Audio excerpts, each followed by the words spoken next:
So building on my previous video, I'm going to be prototyping it onto an FPGA and displaying those results on a hex display or 7-segment display that we have on our FPGA board. So yeah, as you can see, this is the same simple program that we had earlier that, basically sent out the values of running average of 8 numbers. So as you can see, these are a hex definition for numbers here to be coded it for the 7-segment display. And then as you can see, normally we have that 8 size buffer, and then we have the previous key. This I'll be explaining why we need this. So here is our main module and the switch with which we take our input and the key input, so that every time you press the key on a FPGA board, the data latches on to the data latches on and the calculation is done. So yeah, we have the sum and the I value and the average, and extracting the digits and then sending those digits here, and then combining these to send out the result. So yeah, so the key pressed is basically so that mine is a negative edge. So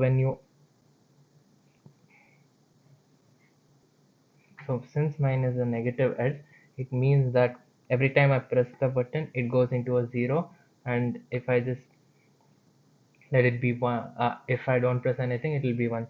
So basically this is making sure that you know it is a debouncer kind of thing, where if I touch it or if I push a button, the value gets latched on, not that I have to hold it down so that the value gets latched. So yeah, that is why we have the previous state and the current input key state, the current being 0 and the previous being 1, to get hold of those transition, and the previous key value gets updated with the key input value. Now if the key is pressed, which means it's when the key is 0, the values in the buffer are shifted, and the new value SW input is added into the buffer, and as you can see, the sum is calculated, and then we find out the average, and then we extract the 100, tens and ones, as I explained in one of the previous videos.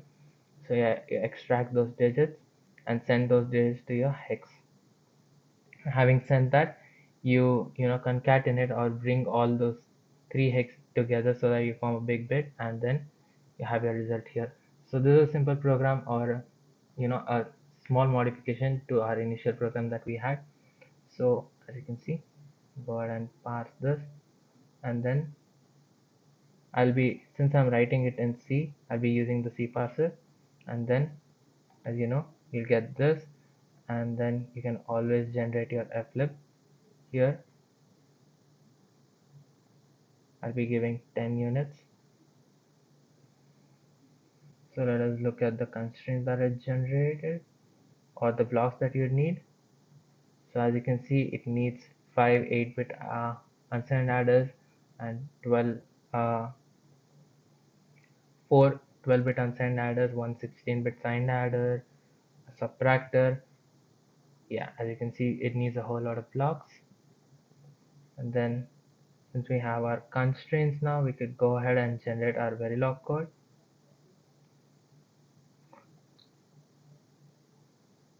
As you can see, it uses 406 ALUTs, and yeah, we have a critical path, clock period, and a latency index of 3. So to get a better observation of the same, let's go ahead and look at how the graph looks. So this is our synthesized design according to HLS.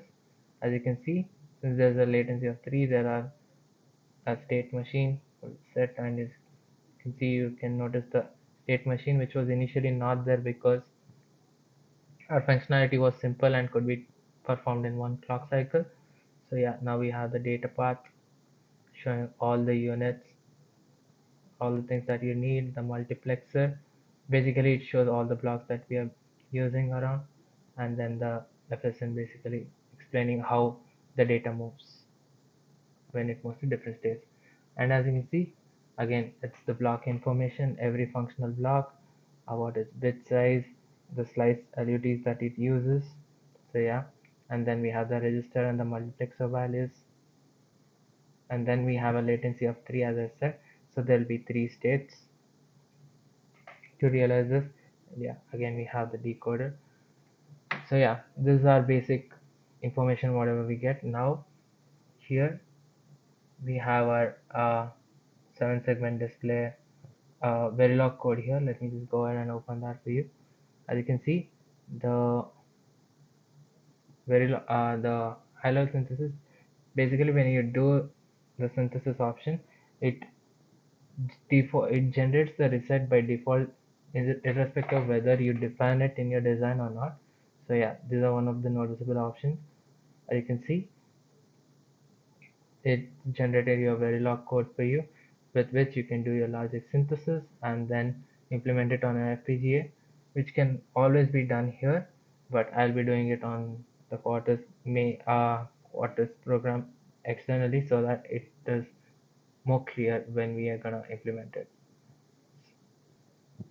So as you can see here, I've got out my program here, and you can see same program that I did, and if you do it there, it doesn't matter, you'll still get the same values as this because it's against their quarters running within the tune. And yeah, that's a great option that the CWB provides.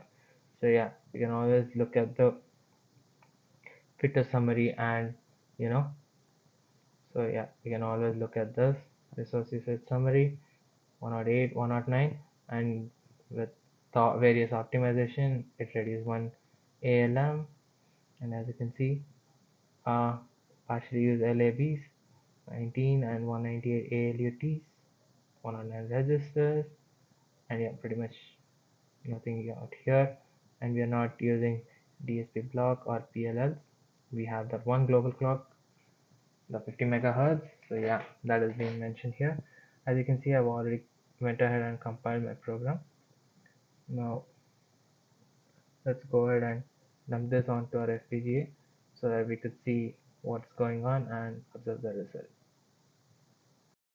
Yeah, so I've dumped the program onto our FPGA, and as you can see, this is my reset, and these are the 8 input bits that I'll be taking as inputs, and this will be the key with which I'll be latching my inputs. As you can see, initially it shows 0 here, and with the reset it shows all 8s. And once we are done with the reset, as you can see, I have a test data here of input data. So let's begin with that. As I put 2 here and latch the input onto FPGA, and then let's go on and put 5. You can see I've added 5 here, and it's still showing 0, which matches with the whatever expected value we had. And then once I add 7, again we can see that with 7 we're getting 1, and then once I add 9 we should be getting 2, and yeah, we could see. So yeah, then let's go on and do another number. So 4. As you can see, it calculates the running average as and when I input the data into the buffer. Thank you.